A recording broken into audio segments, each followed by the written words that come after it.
In the spring of 1945, inside the dusty limits of Crystal City, Texas, Yukiko Tanaka froze in place the moment the sirens wailed, a sharp metallic scream that sliced through the camp air and sent every mother clutching her children as if death itself had climbed over the fence.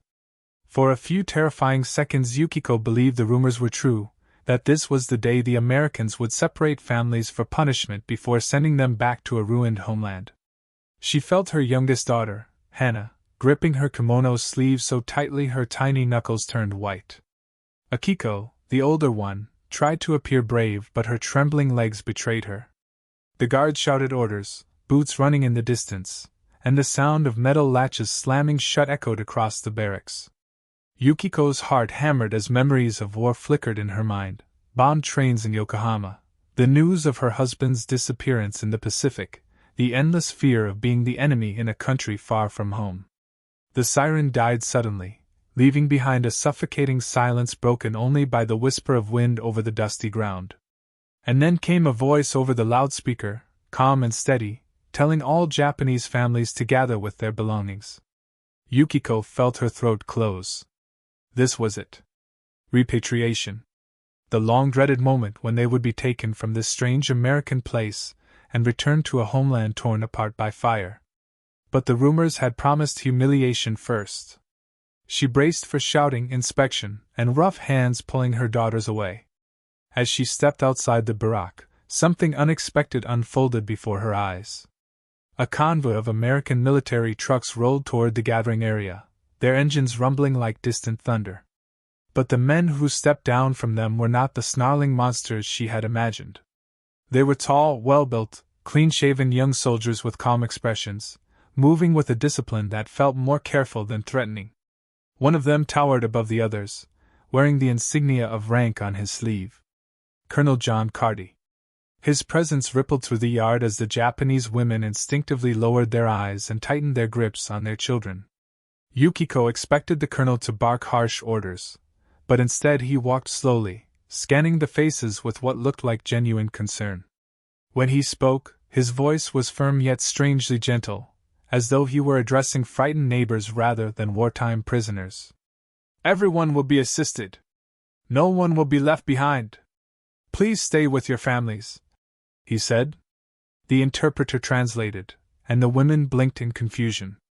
Yukiko felt her pulse falter.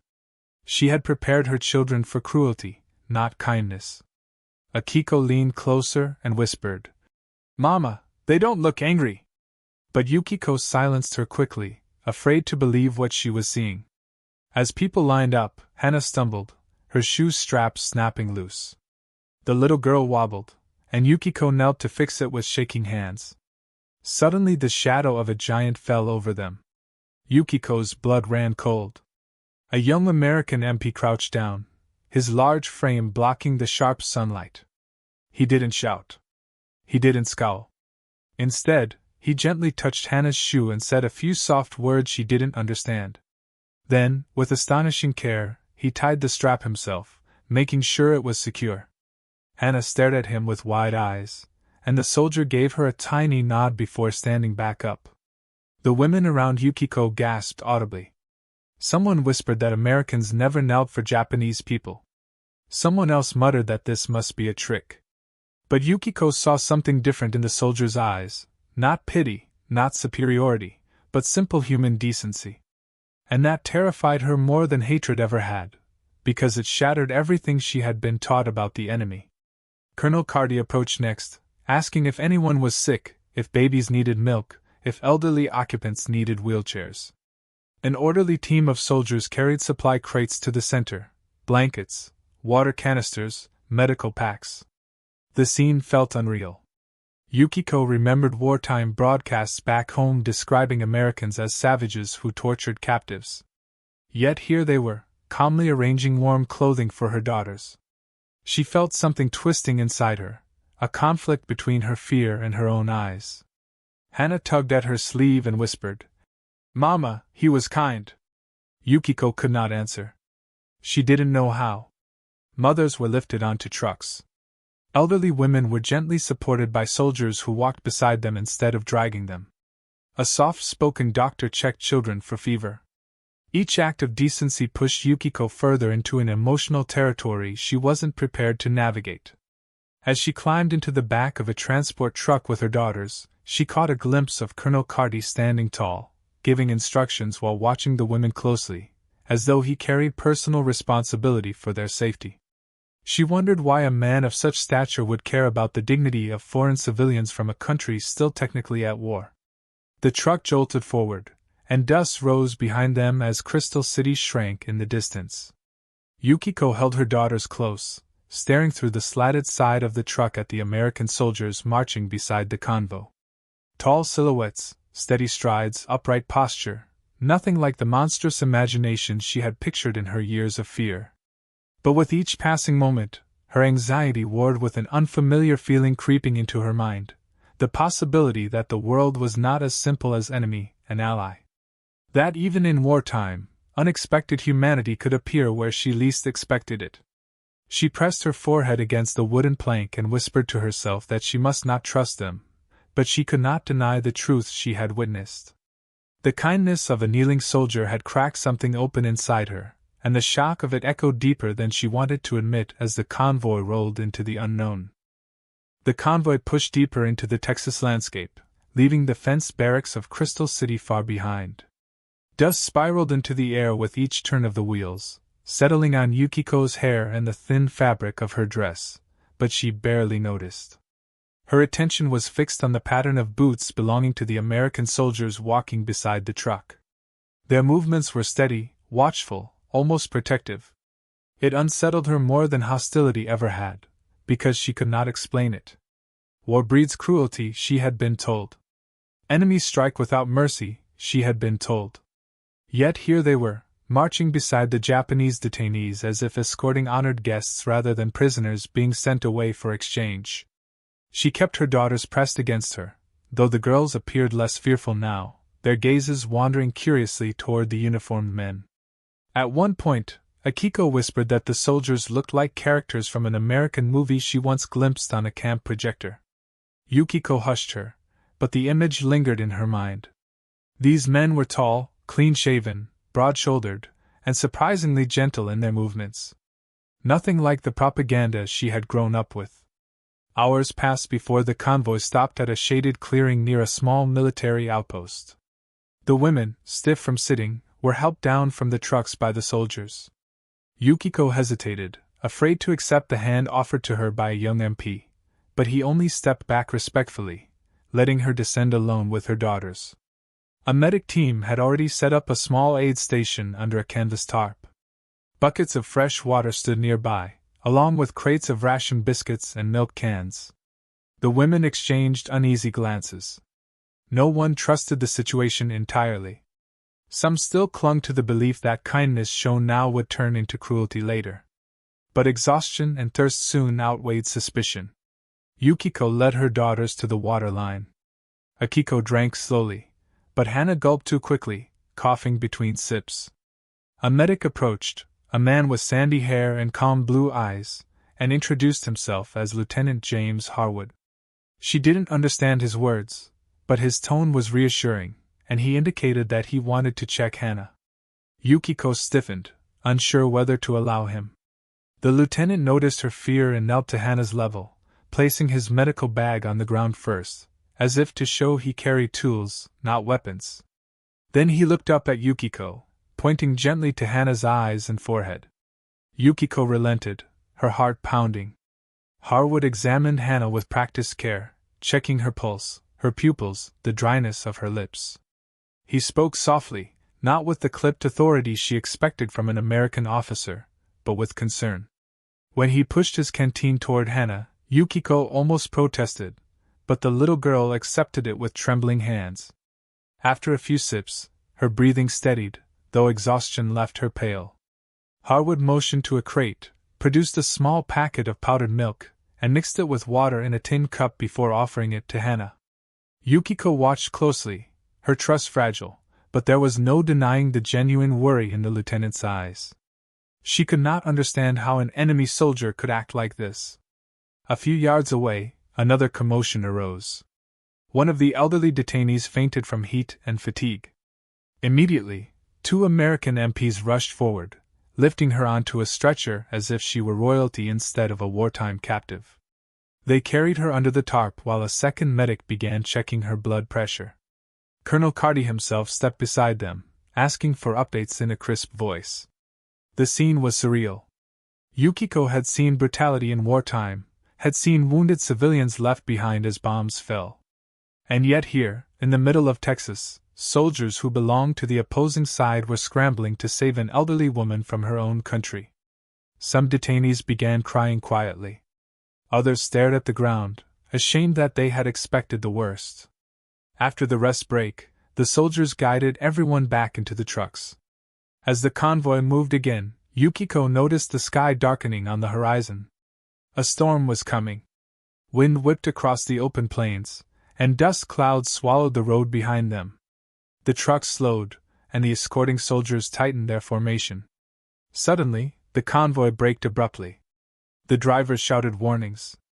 Yukiko felt her heart slam against her ribs as the truck shutters rattled violently. From a distance came the thunder of hooves and engines, an armed patrol unit that clearly had not been informed about the prisoner transfer. The approaching unit saw trucks filled with Japanese civilians and immediately drew their rifles, uncertain whether this was a threat or a transport gone wrong. Panic spread through the detainees. Children screamed. Women clutched their belongings as if preparing for the worst. Yukiko's breath caught in her throat. She wrapped her arms around both daughters and crouched low, fearing gunfire. But before the approaching troops could get any closer, the American escort soldiers reacted. They formed a barrier around the detainee trucks, rifles lowered but ready, bodies positioned as shields. Yukiko saw them through the slats, tall silhouettes bracing against the wind, prepared to be hit first if shooting broke out. The image stunned her so deeply she forgot her fear for a moment. Why would American soldiers protect Japanese prisoners with their own lives? Colonel Carty moved quickly, stepping into the open and waving a bright signal cloth. His voice cut through the wind as he shouted orders. A tense standoff stretched for long seconds until the incoming patrol recognized the colonel and halted abruptly.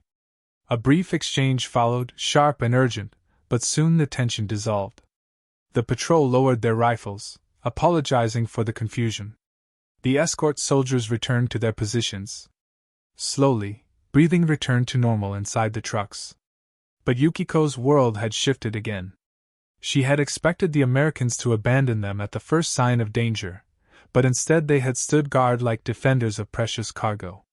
As the convoy resumed its journey, she leaned against the wooden boards, her mind tangled in contradictions. Her daughters slept against her shoulders, unaware of how close they had come to disaster. The landscape rolled by in a blur, but Yukiko saw none of it. All she could see was the image of American soldiers standing between Japanese mothers and the threat of gunfire. She whispered a prayer of confusion and gratitude, unable to reconcile what she had witnessed. War had drawn a boundary between them, but the action she saw today suggested that humanity did not always obey such boundaries. The train station emerged like a skeleton of steel and smoke against the fading afternoon light as the convoy of trucks rolled to a halt. Yukiko felt her stomach tighten the moment she saw American soldiers gather near the platform, rifles slung over their shoulders, boots planted firmly in the dirt. The escort MPs, who had marched beside the trucks for hours, immediately grouped around the women and children, forming the familiar protective ring that had confused her since the journey began. The air smelled of coal smoke, engine oil, and distant rain. Hana stirred in her sleep, and Akiko blinked awake, rubbing dust from her eyes. Yukiko whispered for them to stay close. She stepped down from the truck slowly, half expecting that this time the gentleness would end. She had learned not to trust comfort. War always punished those who hoped. As the women were guided toward the train platform, a new tension prickled through the air. At a checkpoint near the loading area stood a stern-faced American officer who clearly outranked most of the MPs. His uniform was immaculate, his boots polished, his expression sharp. He looked at the passing Japanese detainees with visible suspicion.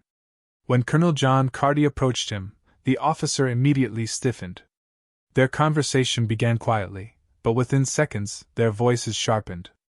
The detainees slowed their steps, nervous. Yukiko couldn't understand the words, but she could read the tone. The officer was objecting to something, and Colonel Carty was firmly refusing to bend. The argument escalated. The officer pointed toward the detainees, then toward the train, then tapped a stack of documents with an accusatory jab. Colonel Carty stepped closer, his jaw tightening as he spoke with the authority of a man used to being obeyed. The young MPs looked uncertain, glancing between the two officers. The detainees froze in place. One wrong order could change everything, comfort into cruelty, dignity into humiliation. Yukiko squeezed Hana's hand. The stern officer gestured sharply, demanding the detainees be separated by gender and made to undergo a harsher inspection. He mimed restraints, barked something about wartime security. The interpreter paled. Even without the words, Yukiko understood exactly what the officer wanted. The women braced instinctively. Memories of wartime abuse flickered across their faces. A low murmur spread through the group. But then Colonel Carty stepped forward, so close to the officer that their caps nearly touched. His voice dropped to a controlled growl, quiet but so intense that even the interpreter swallowed hard. He opened his coat and pulled out an official order packet, sealed with military insignia. He held it up for the officer to see, then jabbed a finger at the signature line. The officer's glare faltered. He hesitated, resisting the authority, but the weight of the signed orders finally forced him to step aside. The tension dissolved like a snapped wire. The MPs resumed their positions, guiding the women gently forward. Carty walked ahead of the group now, jaw still tight, eyes scanning protectively. Yukiko exhaled shakily. For the second time that day, this man had defended them, not because he had to, but because he believed it was the right thing to do. At the loading area, wooden benches lined the gravel ground. The train waited like a black iron giant, smoke curling into the sky. Before boarding, crates were unloaded from a supply truck. The soldiers opened them and began distributing items. Winter coats. Soft blankets. Small cloth bags filled with essentials. Hana's eyes widened when a young MP with freckles handed her a tiny wooden doll. It was hand-carved and perfect but beautiful. She held it carefully in both hands, as if afraid it might vanish. The MP smiled awkwardly before stepping aside. Yukiko tried to bow, but emotion choked her. Her tears surprised her. She had cried from fear, from hunger, from loss. But this was the first time she cried because of kindness from an enemy. The line moved slowly toward the train. The women were still tense, still unsure, but something in their posture had softened. Even those who had distrusted every moment of the journey began whispering to each other that perhaps this was not a trick. Perhaps the Americans truly meant to see them safely return to Japan. Yukiko remained cautious, but her heart was no longer locked shut. She carried the wooden doll, holding it for Hana, feeling its small weight anchor her to a confusing truth. As they neared the train steps, the wind picked up, carrying bits of dust and the scent of approaching rain. Lieutenant Harwood stood nearby, helping an elderly man adjust the straps of a medical satchel. When he saw Yukiko, he approached with a shy half-smile. Hana clutched the doll and waved timidly at him. He crouched down, checked her pulse with a practiced gentleness, then gave Yukiko a reassuring nod. They had no shared language, but the silence between them held more meaning than words could carry. Yukiko wondered what stories he carried from his own side of the war, what losses, what pain, and why he still chose to be kind. A whistle blew sharply, signaling final boarding. The soldiers formed orderly lines, helping each family onto the train. As Yukiko stepped onto the metal stair, she turned back for one last look at the platform. Colonel Carty stood with his hands behind his back, watching each woman board as though personally responsible for their fate. The young MPs stood at attention beside him. Their silhouettes, tall, steady, unmistakably American, formed a row of guardians she never imagined she would rely on. Then the train jerked forward, and the platform began to slide away. Yukiko pressed her palm to the glass, her reflection merging with the retreating figures of the soldiers who had protected her without being asked to. She did not understand this world. She did not understand how cruelty, and kindness could exist within the same war. She only knew that every mile carried her closer to a homeland destroyed by bombs, yet somehow she felt less alone than she had in years. The wooden doll rested in her lap, warm from her daughter's hands, a small reminder that even in a world torn apart by conflict, human compassion could still appear like a miracle. The ship loomed like a dark mountain of steel against the gray morning sky, its hull streaked with rust and seawater, its deck crowded with crates, ropes, and American naval crew preparing for departure. As the train screeched to a stop beside the port, Yukiko felt her breath tighten. This was the final stage of the journey, the moment she would leave American soil and return to a homeland she no longer recognized, a homeland she feared might swallow her whole. The women were guided off the train in small groups. Rain clouds gathered low over the water, their shadows swallowing the coastline in heavy gloom. Hana clung to her wooden doll, and Akiko held her mother's sleeve. The salty wind whipped through their hair, carrying the distant cries of seagulls and the metallic grind of cranes hauling cargo. Yukiko looked at the towering ship, feeling a chill run down her spine. This ship would take them to Japan, but she could not shake the memory of the tall American soldiers who had protected them. She did not know which future frightened her more, remaining in a land of enemies who had shown her kindness, or returning to a homeland that had been burned to ashes. The detainees were lined up near the boarding ramp. American naval officers checked their names against lists, but their manner remained composed, even courteous. Mothers holding infants were moved to the front. Elderly passengers were assisted by sailors who offered steady arms and respectful gestures. Yukiko expected strict searches, rough handling, or barking orders. Instead, she saw a familiar scene: soldiers bending gently to adjust blankets, offering canteens of water, checking for signs of illness. The pattern repeated again and again. It was as if the Americans were determined to send the women back with dignity, not shame. Yukiko wished she understood it. War had taken everything from her, hatred had consumed her for years. Yet here, at the edge of departure, the enemy insisted on giving her moments of tenderness she could not reconcile. As Yukiko reached the ramp, Colonel John Carty appeared near the foot of it, holding a clipboard and exchanging words with a naval commander. Rain began to fall, light at first, then steadier, streaking down the colonel's cap brim. When he noticed the women approaching, he stepped forward. His eyes swept over them, making sure none were struggling. When Yukiko passed, he gave a small nod of acknowledgement. She lowered her head but felt something pull in her chest. Gratitude, sharp and unexpected. Her daughters bowed timidly, and to her astonishment, Colonel Carty returned the gesture with a respectful tilt of his head. Nothing about this man matched the image of American brutality that had been lodged in her mind since childhood. The boarding ramp clattered under their feet as they ascended. On deck, sailors guided them toward temporary cabins and seating rows. The ship's engines began to rumble, deep and powerful, vibrating through the metal beneath Yukiko's shoes. She found a seat near the railing, where she could see the pier below. Rain blurred the outlines of the soldiers standing in formation, their uniforms darkening as water soaked into the fabric. Some detainees waved shy goodbyes. Others bowed deeply, overwhelmed. The soldiers merely nodded back, maintaining their stoic discipline. Yet there was a softness in their expressions, something almost protective.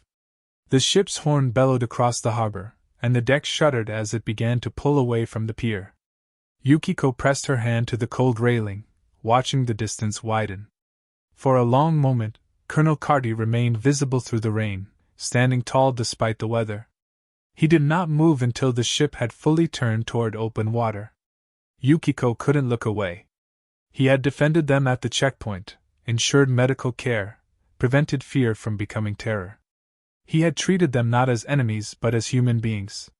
The realization weighed heavily on her. It was easier to hate an enemy who acted like one. Far harder when the enemy offered kindness. As the coastline faded, Yukiko wrapped her daughters in their blankets and settled beside them. The ship rocked gently, its engines humming like a deep heartbeat. Hours passed. The storm lifted. A thin strip of sunlight cracked through the clouds, illuminating the endless horizon. But inside Yukiko's mind, a different storm raged, memories of bombed cities, dead neighbors, hunger, silence, and grief. The fear of returning home gnawed at her. She had no way of knowing whether her parents were alive, whether her household still stood, whether she would find anything familiar in the ruins of Japan. Hana fell asleep with her head on Yukiko's lap, still holding the wooden doll. Akiko leaned against the bulkhead, her eyes heavy but thoughtful. "Mama," she whispered, "do you think those soldiers hated us?" The question sliced through Yukiko. She opened her mouth to answer, but no words came. She had no explanation for what they had witnessed. Instead, she stroked Akiko's hair and murmured, "I don't know anymore." Days later, the ship anchored near a devastated Japanese port. Smoke still rose from collapsed neighborhoods. Buildings stood like broken teeth against the horizon. Crowds of gaunt survivors moved slowly across rubble-strewn streets. Yukiko stepped onto the gangplank with trembling legs. The air smelled of ash, rot, and sorrow. Her daughters tightened their grip on her hands, frightened by the ruined landscape. Japan had survived the war, but at a terrible cost. Walking through the shattered port, Yukiko felt a hollow ache spread through her chest.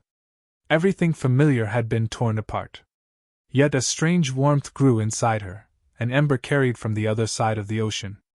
The memory of tall American soldiers shielding them from danger. The image of Colonel Carty standing in the rain. The gentle touch of a kneeling MP tying Hannah's shoe.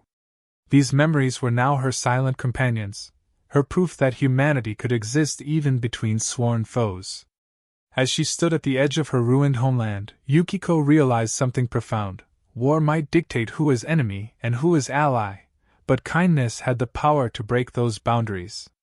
She held her daughters close and whispered, "No matter what we face now, remember this: there were people who were kind to us, even when the world said they shouldn't be."